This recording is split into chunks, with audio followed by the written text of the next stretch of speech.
Иначе моментално се наоѓаме во фабриката Кофи Ангел, каде што сакавме да видиме како ќе се искористат мерките од Законот за финансиска поддршка на инвестициите. Кофи Ангел е една од лидерите во текстилната индустрија во Република Македонија. Тие ги задоволуваат условите за користење на средства од државната помош за финансиска поддршка на инвестициите во македонските компании. Оваа година ќе бидат поддржани над 100 компании, а следната година веќе имаме одвоено 36% повеќе средства за поддршка на македонското стопанство.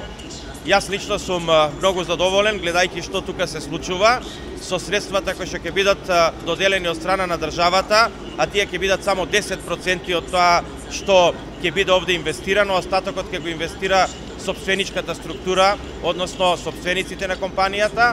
ќе биде модернизација на машинскиот парк, осовременување на производството, а сето тоа се со цел да се постигне поголема продуктивност на производството и со тоа да компанијата биде поконкурентна на светските пазари.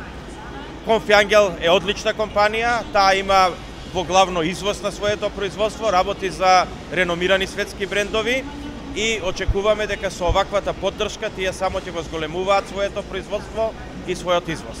Јас им посакувам успешна работа и се надевам дека она што го имаат зацртано како инвестиционен план и програма ќе биде во потполност остварено, а државата само во тоа ќе им помогне. Она што сакам да го подвлечам е дека државата нема да даде пари унапред и авансно, него ќе даде пари за веќе инвестирани средства и така сега на крајот на 2018 година ќе направиме поврат на тоа што тие инвестирале во 2017 година, но добро е што тие и во 2018 година и продолжиле со своите инвестиции и ќе бидат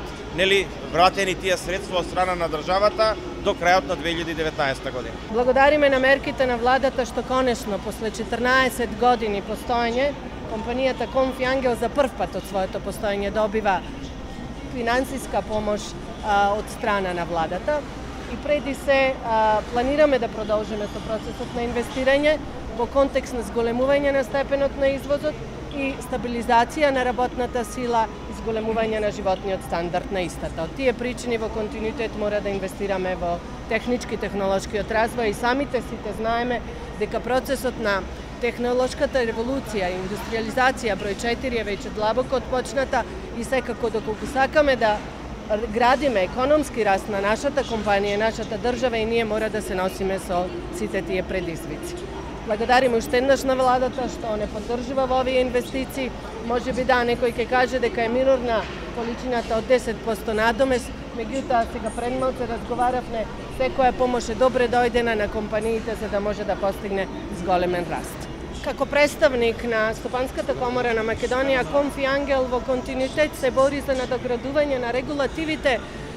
за да се постигне растот и развојот на компанијата и нормално на економската стабилност во државата. Имено, не само кофинансиската помош во однос на овој закон за субвенционирање, она што дефинитивно би го поздравила во овој момент мерките кои што оваа влада веќе отпочна да ги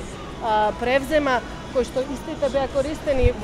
за време на кампањата, како што беше мерката која што произлезе сега претходната недела за законот за прекршоци и глоби, кој што верувајте премногу ќе ни помогне на компаниите преди се да се надоградиме и едуцираме што значи да не ги кршиме регулативите.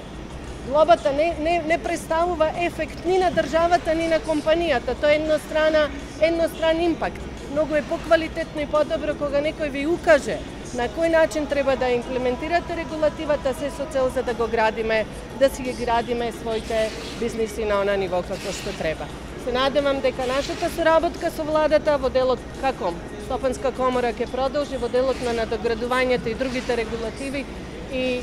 се во интерес на бизнис секторот. Проверивме една од најголемите компании во оваа зона, Кофи Ангел, што е многу успешна во текстилната индустрија. Ги повикуваме, освен Кофи Ангел и сите регионални фирми, па и низ целата држава, да аплицираат за државна финансиска помош, што ги исполнуваат нормално законските критериуми. Не е малку 10% финансиска помош од државата, само тоа треба да се реинвестира во наредната година, за да се поттикнуваат уште повеќе инвестициите и да имаме поуспешна